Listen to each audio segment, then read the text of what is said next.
Hi, I'm Dr. Tim Fargo. Today I'm going to talk to you about bracing for scoliosis.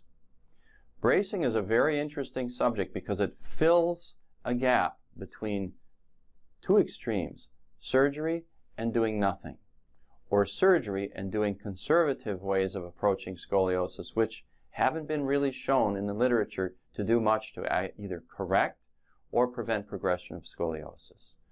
So bracing, what is it? Most of us may remember, particularly if we're a bit older, may remember kids who showed up at school with braces that had a big steel frame with a leather thing holding them up. Those of us who grew up in the 60s and 70s remember that. That was known as a Milwaukee brace. Well, that is not what we're talking about. Those types of braces were very cumbersome, difficult to use, and they actually were not very effective. Modern scoliosis bracing is far different. Now, the reason you might brace somebody would be some or all of the following. They have pain. There's a risk of progression or worsening of the curve. They have a deformity or posture that they simply don't like. Or there's a high risk of progression. Any of those factors could be sufficient reason to do bracing for people. And it should be noted that bracing can be done in infants. I've done braces for kids as young as 20 months old, and I've done braces for people in their 80s. One of my friends did one on a 95-year-old recently. He's the current record holder.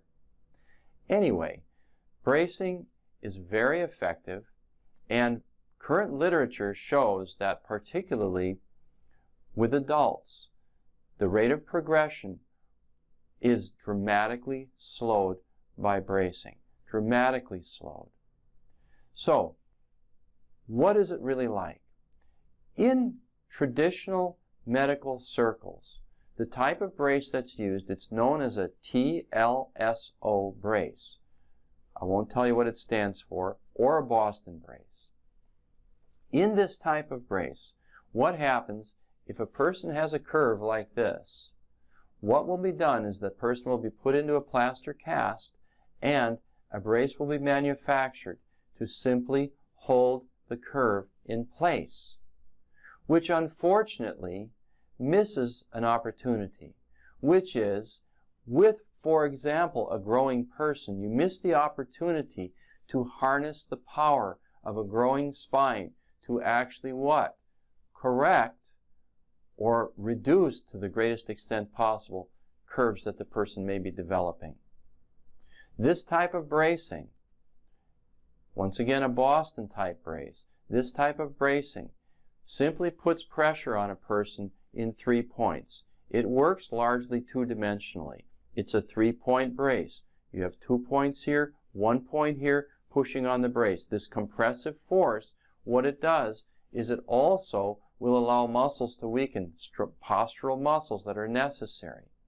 These braces often also close in the back, so the person cannot put it on themselves. In addition, they tend to flatten the low back curve, which creates all kinds of other problems. I've had patients brought to me who've been braced by major children's hospitals, which the brace did nothing to change the curvature, and in fact they worsened with the brace on. There is an alternative. It's known as ScoliBrace. ScoliBrace was developed by Dr. Jeb McAviney out of Sydney, Australia.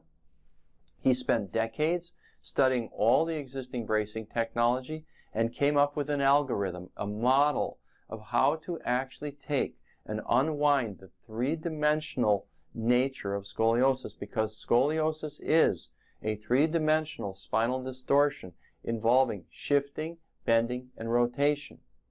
He created a model, a computer model, that allows scoliotic curves to be unwound by bracing. This brace, and I'll show you an example of it, this brace looks like this. This is just a demo of what you see, but what you'll notice about it, it's very non-symmetrical. This brace is made using the latest computer-aided design and manufacturing technology.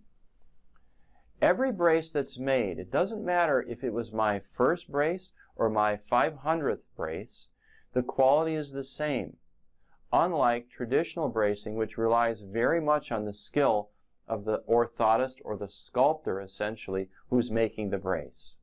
These braces, like I said, provide a unique three-dimensional solution to scoliosis, whereas the others do not.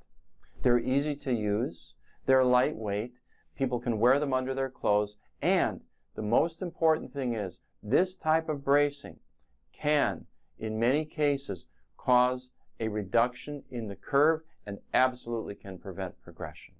So this is the latest thing. Now I want to tell you how we create these.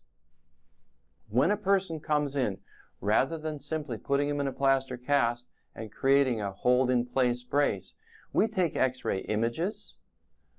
Here's an example of some X-ray images. We take postural photographs. Here's an example of that. And last but not least, we do three-dimensional laser scanning of the person's body in 4 positions, like you see pictured here, that allows the brace manufacturer to take and combine all of this information to create a perfectly tailored and fitted brace for each individual situation.